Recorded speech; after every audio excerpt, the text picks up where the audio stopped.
Yo, anyone na adofo asabre ya say twemo ehiem ha. This is the Kingdom of God ministry. Yede program ya by friend The World Without End. Sabri say program ebri ho amahwe na we nia eno so eye adehia kese a onyankopon de abase. Yembobo wiase afa na nyina efise niam bi ikoso. Na niam ekoso o wiase sesei no. Also, 1 John chapter 3 verse 8 say nia oye boni no fi obonsam na obonsam na mfetese oye boni eyi nti na onyankopon ba no bai say obesei obonsam juma, as it is written, he that committed sin is of the devil, for the devil committed sin from the beginning. For this purpose the Son of God was manifested, that he might destroy the works of the devil. And the saying I was sorry, I did now sorry Kwejuma Sana. We mo tumfo no so sorry Kwejuma. Now we mo tumfo no the devil, who is the devil, who are the devils. Ephesians 6:10 I said, finally, brethren, be strong in the Lord and in the power of his might. Put on the whole armor of God. For we wrestle not against flesh and blood, but against principalities, against powers, against rulers of darkness of this world, against spiritual wickedness in high places. Nature say, assembly koso, bribi koso wo wiase ayewo mu. Uwada odwun ho no. Obi nso ti baabi na obo ho po. Kwan ya obefa so na wahaw no bai say obewia na wakum na wasei. Eyi nti no Yankopon se yenko wiase afa na nyina koka asempa no. Asempa no ne kire wo hu se wiase ayewo yi yewo sumu atumfo kabrekirefo nipa bonefo na sa principalities and powers. Who are these principalities and powers? The principalities and powers, these people call them sanctum regnum, which rules in the darkness. What is principalities and powers? Principalities and powers are hosts. Shesumame. Woman mo hwe adeso. Enti sabri wo hwe uswa. Se o mama papa wo busu ani bi peso ye ana obi pe o se ohawa. No de wasem akoma wom.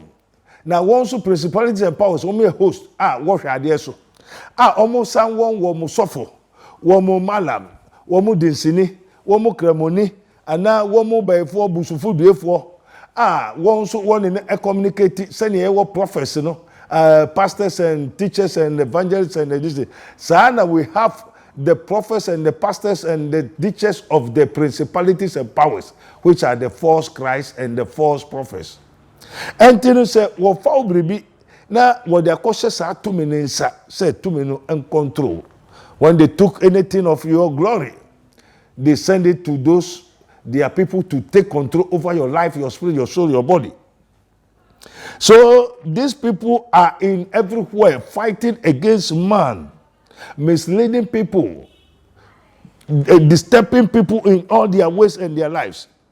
And to bon say unya kunu obi so person be ware pe ebusuan essence principalities and powers na ote ebusuan ma omma asunwe ma omma mo ho ntom ompa de papa na de bi oba say obewia na okunu asai pe no asori wo so osori a obekuti a obiri biara uye biara na womu no wo ye abode a onyankopon bo wom na onyankopon bo so na asase no hu say ade bi a wabobia eye. Until a year stamp all this is say I didn't yet and osi su jina no stamp. Amen. And to stamp in we no. After also Satan was created perfectly before iniquity was found in him. Well boy papa baby o be na fine. And sana mumoye bone be wura wo mu ahomaso say one day ni onyame kan won ye won fa na mom wo bekutia ne onyankopon ye biara. Enti wo gusu sa no afede wodi ohaw musu obre amane ntokwa obre amane niema bebre se onipa oda ontume nda tama odwon ho no obi nso dwon ho no obi do ninam no tu waduro odo ko hefa ebinu ko nsu ase ebinu ko duam obonwu onipa bebre ote asase so enso meka sai wa ye te ase wo Ti ase wo ni se ni nipadua no eda ho ba ne kra no ye de akọ baabi enti na bebre nim se onipa kra wo spirit, soul and the body.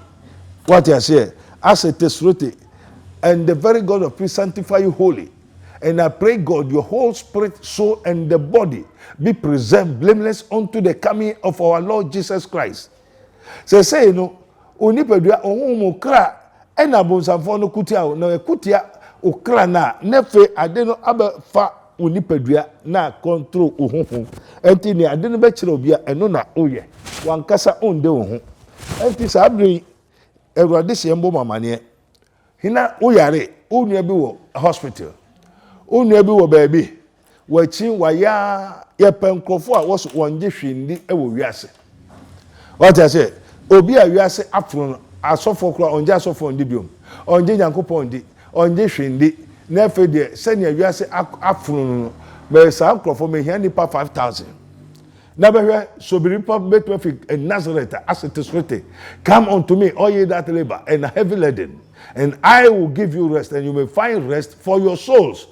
And to be catch you say onipa nikra entina nya o kuta Bible no ono che so nipa nikra me srew sak se nipa pam nipa no sa to me every one e say onim hwe on te hwe ase as it is written, we are fighting against spiritualities, spiritual powers, spiritual wickedness. Sunsumo tumfo a womu hu ye den a womu kuti adasama na Awurade eyenti na Awurade Yesu Kristo bai no wa maso be ya sori o wa maso be edin o o se obai se obesei obonsam juma say na wa churo say since from the time of John the Baptist the kingdom of God suffers violence and violence take it by force. Until we are in a spiritual war, spiritual battle. As it is, for we wrestle not. And ye hunam nenyao until you be near there. Let's say Mukunto Muakono. And they say, "Oh, sorry." Now she said, "Send one chose, oh sorry, oh shisha, obehu, uboma, ye baby, ubisa, or bemao." And the baby or no, I sorry, uncle, ebisa uncle. Now you were the kingdom of God ministry.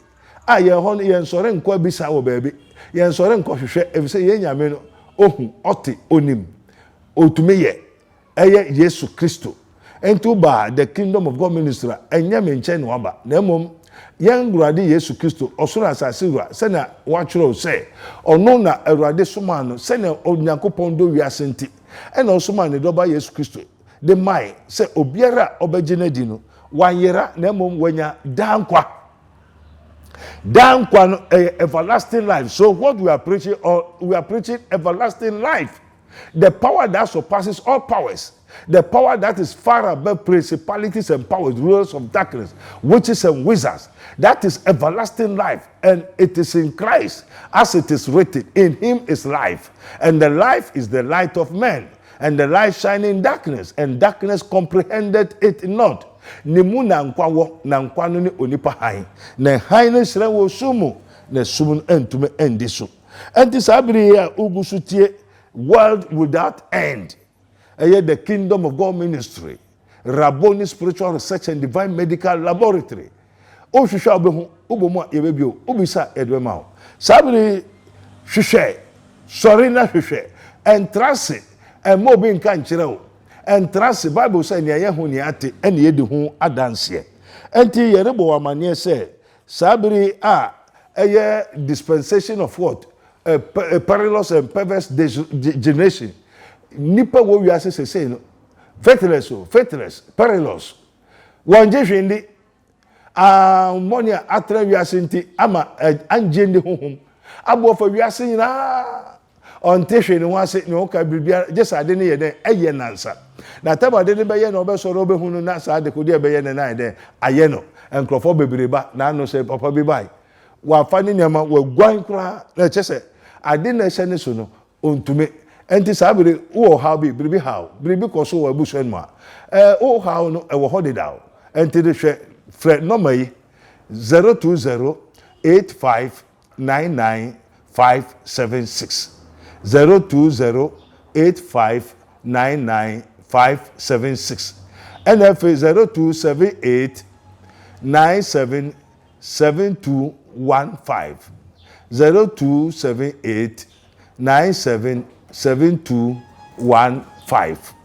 Amen. Shushe Erade Chikwai, Rabboni Spiritual Research and Divine Medical Laboratory, in Sawam, and Otuanse. Ubisa, the Kingdom of God Ministry as a phono, and the Kingdom of God School, Tuanse, Ubehun Erade Chikwai, Yesudin. Amen. Yakojen Kratuaba, Yesudin. Amen.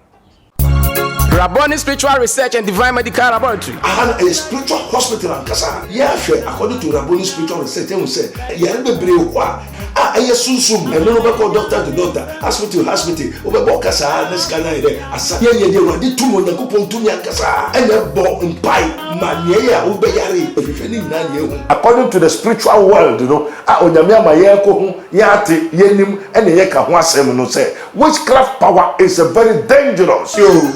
For Rabboni Spiritual Hospital, and Mahabamu, Yami to me, and that's what Rabboni Spiritual Hospital was 0208 599576 and 0278 977215. At Rabboni Spiritual Research and Divine Medical Laboratory, we stand for spiritual protection, healing, blessing, and total destiny restoration. Order for Rabboni Spiritual and Healing Center, our London TV, every Monday, Ekosi Sunday, 12:30 p.m., Ekosi 1 o'clock p.m.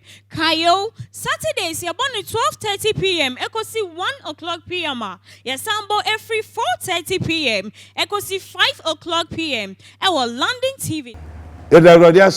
Se musu mo atwa nya botrema ya koto nkraba akoto nkraba na Yesu ya ade a Awurade se yemeka nkyere mu na nia otenenkano. This is his minister of Christ and the dispenser of the mystery of the kingdom of God, as it is written, you may know the truth and the truth shall set you free. Na nia Yesu ya ebia na oni ho ne ye sha se a nia Yesu ya eye principalities and powers. Say na watcho Ephesians 6:10 ko. Also, brethren, finally, brethren, be strong in the Lord. Muma muhuya din we rademu enye osika enye ubribi enye japademu. Na muma muhunya de uwiasa we ene de akire muma muhunya de wo enamu ewrademu. Enye onyansa ho. Be strong in the Lord, in the power of his might.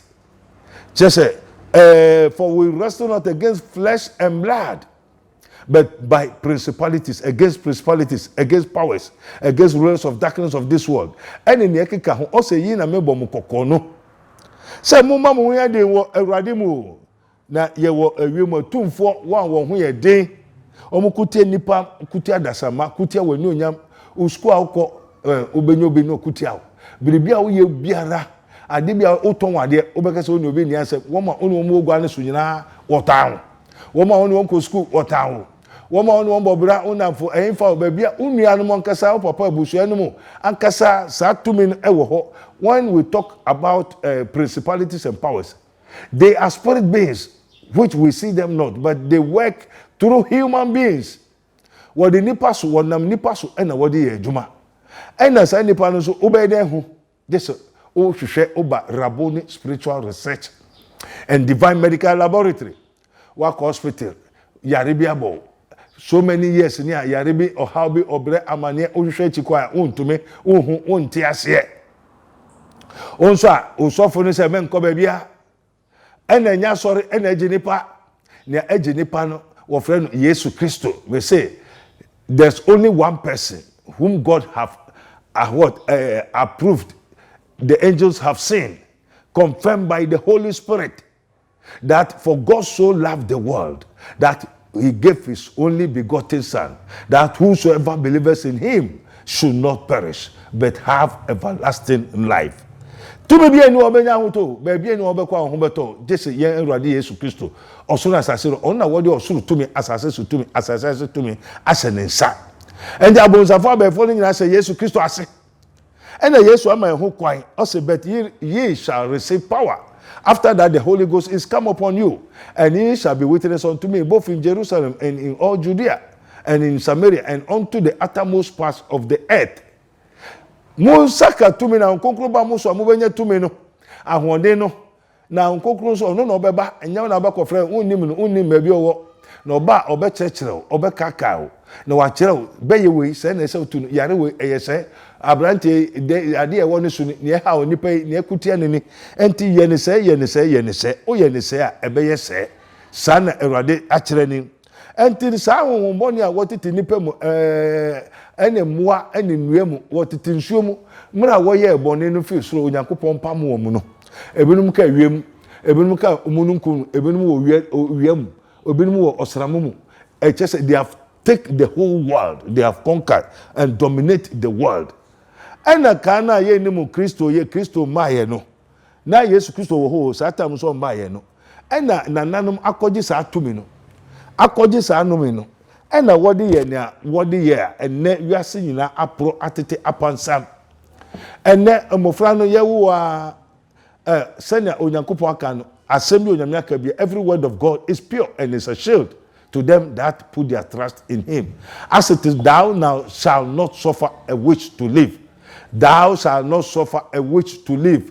A man or a woman that has a familiar spirit, that is a wizard, shall surely be put to death, and they shall stone them with stones, and their blood shall be upon them. For we wrestle not against flesh and blood. Obeko school cry, say obon ho ban. Na no nkrofo bi onko examination. School na woko mu no say na there are so many devils are come through school no. Ye nkrofo we bre so alje ebuobu ndwuma no wakofa saa principalities and powers say on mehwe adwuma ne so ma no. Mo amwo mu nyina okọ adwuma bi a bompai. Na fa ho so Nyankopɔn tumi na ase. Oni obi nam ba bia onam obi ka no kra driver no to ko jedro no de ahye ka no mu. Ka ru ane so ko jedro no de ahye ka o de ka na ko hye edro nsa. Enti sabiri wiase nyina aye hu wiase nyina aye biribi e wo ho enka se me yare ansa wo se musu emfifem no how emfimfutuam na mom ye wo onipa tumu se jampanduro enti meni wanka mehwe Awurade achi kwan Awurade a oya anwade Awurade a o mansuo to what you say affliction does not come out from the earth from the ground nor does trouble come from the dust for a man is born into it. Ya wo tumu enti meni wa mehwe Awurade achi kwan enti sabri ne ye kamfo Awurade Yesu Kristo akire wo se onunkuto ene ojefo o se dimbie ni soro dimbie ni asase so dimbie ni asase ase a wode aman se ye menya ojewom jese edin Yesu Kristo nunkuto enti sabri a utie the Kingdom of God Ministry or the Rabboni Spiritual Research and Divine Medical Laboratory, the world without end. As I say, yeah, Operation Feed My People, the Order of the Day Christian Foundation. And I de bremo, eko yasa fenanyinara. And the edu so afraunia, na kachire ne se, papa na oka hintasemo no. Na Yesu Kristo a friend akyere no ama ne tumi se ommaji emfi oha musu obre amane petuo kwadanda oyare dom eningwase eka oso yare ne abew wa chie bebre se no asori ko so nkobio sania wiase kura afro no na no mame bi ba oto ose eye ne se konako otenka onasum otio wo ho na spirit bibi kasa kire waso bibi kasa kire oti kasa na otwa ho so ho bia tumirika jani aye bia jai bibiara na bra the Kingdom of God Ministry enkwada bebere ho a won abrabo asesa akwada ne okromfo otrofo na no dedende honhom no nya wura nipa ne pe na so ayedin onje hwendi ombuade abofra bai say na owia de te sa de won behwe no na enjinamoa mmoa honhom ene wode awura wo mu. That's called the witchcraft power. Witchcraft power are animals, animal beings. The beast wode awura nkrofo mu na wode ha nkrofo esen nkrofo enti no as man think so he becomes. Enti enjinamoa na ehye nipa ni mu a na enjinamoa adwen na odwen a ba jo say nipa no den no badwen me pacho wako baby wachi ya je usika unyama nyina jai sika sem no na bra Rabboni Spiritual Research and Divine Medical Laboratory obebo for ye kakra 50 Ghana bi na fire spiritual research no na fe bra Rabboni Spiritual Research and Divine Medical Laboratory number no 0278 977215 0278 977215 NFA 02085999576 02085995576 Raboni ye kojin kratoaba train yekwaba amen. Rabboni Spiritual Research and Divine Medical Laboratory. Aha a spiritual hospital and kasa. Yeah, according to Rabboni Spiritual Research, they will say, yeah, be brave. Ah, I assume and no call doctor to doctor, hospital, over Kasa, this kind of asa. Yeah, they were the two on the coupon to Kasa, and a ball and pie, mania, Ubayari, if any nine. According to the spiritual world, you know, Onyamia Mayako, Yati, Yenim, and the Yaka Wasem no say, witchcraft power is a very dangerous.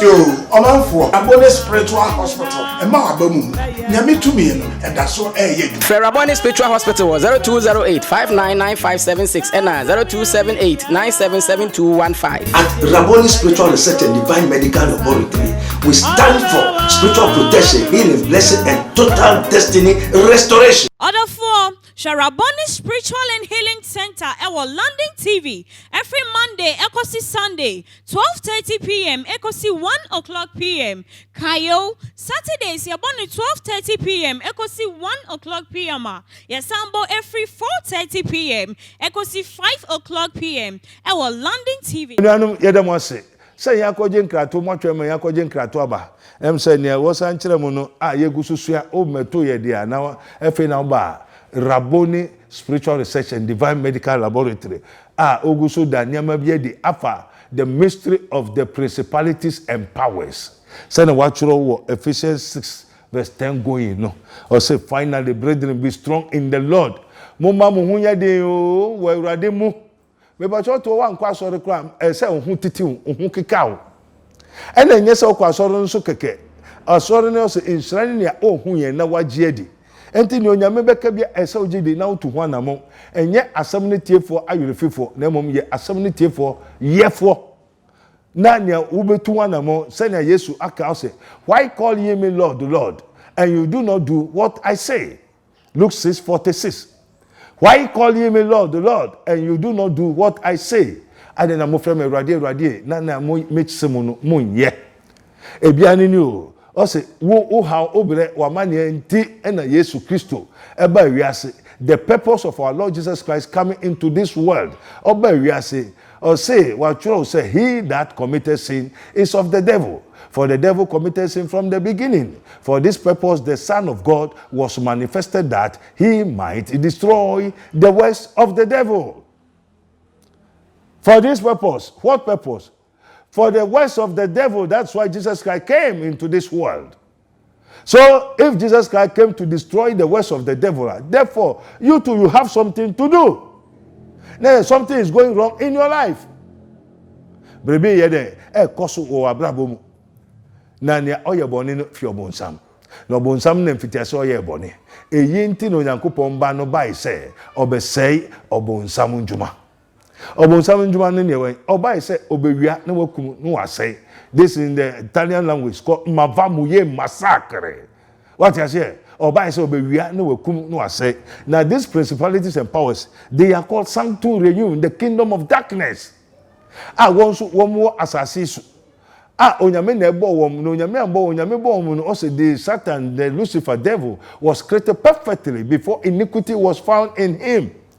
Wo born pepepe onyame boy also me na mbo su me na mbo ha me na mbo na just say body na oyesum sa body na oyebone no sa body na odi nyamrase no nyamra de ne nyama basabasa Nyankopon na ebo no na mom ono na afato no hu so say on the adebone na obeye but muti ase enye so nyame bo no so onmeye boni o o se na Onyankopon bo so ase no hu se ne wa bo bia eye e na Onyankopon standpoint enti wan ka se me bo boni enti boni honhom no boni honhom e na onyame boy e na honhom no e na no de ono se obeye boni on de adwuma obefa ato no se obai se obewia na wakum no wasei na Yesu Kristo de obai se obema yenkwa ma yenyanuma na abro so enti okwa sori na osofo se menko babia onu so a ohu onte oni tumi ode betutu oni tumi ode kire ene se beye kwa yenkire wa sori dem yentutu awonbone sana Matthew 10:1 or say when he has called unto him the 12 disciples mra Yesu Kristo frɛ esuafo dumenu He gave them power against unclean spirits. To me say one fan to ahunbone. And to cast out the devils and to heal all manner of sickness and all manner of diseases. To me wa abunbone say yen tutu yen pampam na won sayare. And then say any asono myom. If say asono nyina all have sinned and have corrupted. They are all corrupt and have done abominable iniquities. Amen. Enti sabri tie na hwe na hu se biribi ikoso wo wabrabom nso no onyankopon hye da bo odo ba wiase wo nebutai adwuma bi a onyame pese wo meye emfa hye ono onyankopon de adunyam na dama bi osane a osakwapa anokwafo mo ne adwuma na wabefa wakọ enye wo na wabekọ wankasa ntumi nkọ heaven jese Yesu Kristo ene ba befa wakọ osoro ahememu na obefa wakọ osoro ahememu a jese adwuma nso a waye no obefa wa ubebu wa adwuma no ho akonta oso kuta na ketua na oba wo obia adwuma ho enti no Yesu Kristo se be ye adwuma ebe hye ono Nyankopon de anunyam obonsam so da bi ompre o ma onye ne ebe ye Onyankopon anije na we onyame ni be so ane onyame ni beje ho na mom okutia enti biribiara sa abusuafo no nso no sa principalities and powers woni ba bia Matthew 10:34-35 going o say na ofiefo be watamfo oba say ena eja oba ntokwa wotwe krantie say mubenya asundwe nti ena ode ne krantie bai say ne asundwe enye wiase asundwe o na yosoro asundwe ni say den nipa na hohombo ne etete ni mu no wo ka sempa ne kire na otie nyame asemu wia omma ne ho kwan non sakra na adwe na owom tutu hohombo ne beye efi ade ne mfre ne so ono so ti asore den mu odi communion otie nyame asem pepepe enso why na adwe ne se on sakra ena pataku owo nwan njiramoa emmoa nsebo niama ete ne mu na ono de ose ni nua obeye nyame adwuma obesore etia no akutia no maame papa wiase for Ghana for wiase afa na nyina adwuma na oye na hu wanu papa biribi wo mu there's a cause in every phenomenon there's a cause and the cause has a source what's abobeka wa nefri untumem biribi eniwa esikeke there's nothing that happens without a cause and everything that has a cause has a source sabri Shusha a Rabboni Spiritual Research and Divine Medical Laboratory. I work the Kingdom of God Ministry. I work in Sawam. And Otuasi. Wako Hospital. Unyabi da kolebu. Unyabi chinchin. Wako hifa. Wa ya. Me pacho. Yes. Jainyamu yenina. Namumbra. His minister of Christ. And the dispenser of the mystery of the Kingdom of God. As it is written, you may know the truth, and the truth shall set you free. Send Paul. Na ono so wako Bible school onim nyame asem bebre wa fakrata so ko Damascus ekokun Christopher enso ko do Christ Erade Yesu Christo bi Paul ko ifa Saul also me ko Christopher no mo kutia nyankopon no so jai me na kutia me enti sai no say Erade then na me o say go to Ananias and he will show you what to do, he will teach you. And this abri Mumra Rabboni Spiritual Research and Divine Medical Laboratory, the Kingdom of God Ministry. As it is to Muntie, no 0278977215. 0278977215. 02085995576. Amen. Tie no man na ya wafre 0208599576. Onya menhire ye koje nkrato aba. Say next week nso a mo beti enka e wo Yesu di. Amen. Rabboni Spiritual Research and Divine Medical Laboratory. And a spiritual hospital and kasa. Yeah, according to Rabboni Spiritual Research, you say, yeah, be brave. I soon, and no go doctor to doctor, hospital, over Bocasa, Nescana, as I did 2 months, go to Yankasa, and a ball and pie, Mania, Ubayari, according to the spiritual world, you know, Onyamia Mayako, Yati, Yenim, and the Yaka Wasem, say, witchcraft power is a very dangerous.